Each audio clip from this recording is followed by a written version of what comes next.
vocês fazem na Hub para reverter esse quadro? Vocês trazem a família, os adultos que cuidam das crianças também para essa discussão?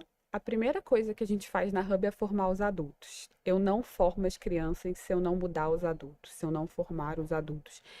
E é o que eu brinco, a gente brinca lá, né? As diretoras da Hub, a gente brinca que os adultos dão mais trabalho que as crianças. E dão mesmo, tá? Porque as crianças são super receptivas, elas são super. Então eu tenho que trabalhar os adultos num conhecimento sobre um processo de emoções deles.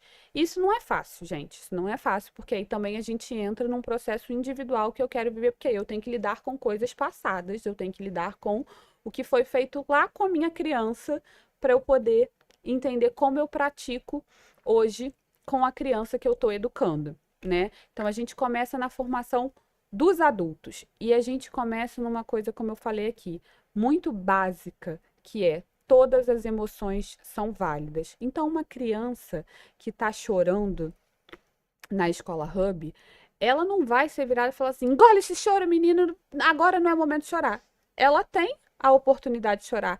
Aquilo está extravasando uma emoção que é real, ela está sentindo. A gente tem que parar com essa ideia de que a criança ela está sentindo.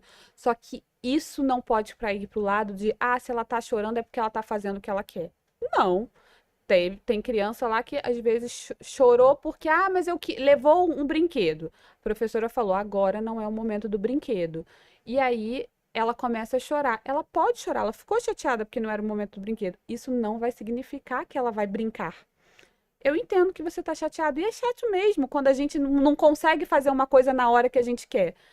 Você pode chorar, isso não vai mudar o fato que agora não vai ser o momento do brinquedo. É isso. São coisas. Só que isso dá trabalho. Porque quando eu vou para a opressão, quando eu vou, engole esse choro, para de chorar, e quando eu vou para o medo, eu resolvo rápido. E, gente, resolve rápido mesmo. Naquele momento, eu não resolvo rápido lá na frente, porque aí lá na frente é uma criança que vai sofrer, um adulto que vai sofrer alguma violência e vai paralisar.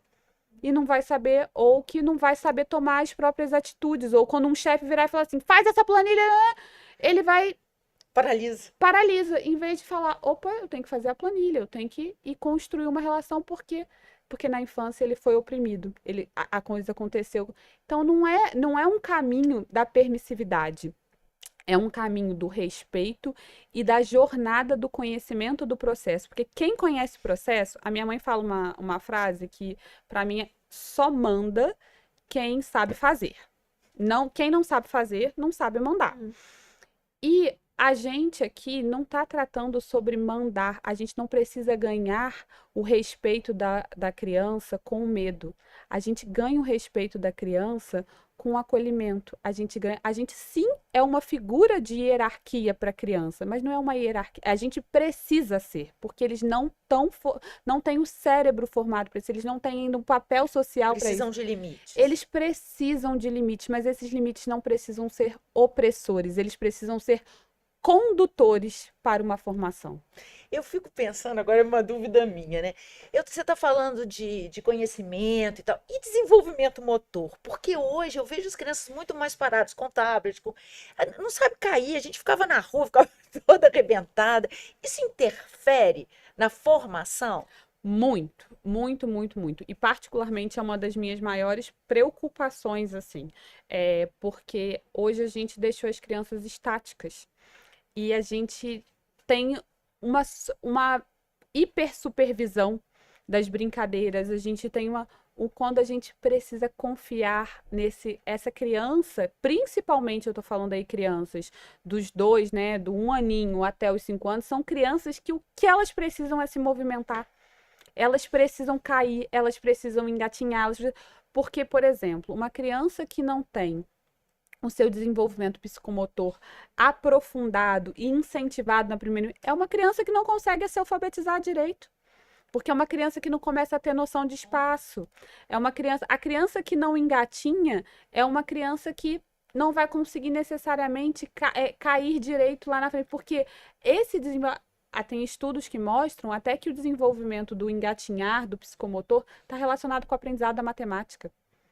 de Olha, densidade, de volumetria, porque quando eu estou engatinhando, eu estou tendo que entender como é que é a minha relação com aquele espaço.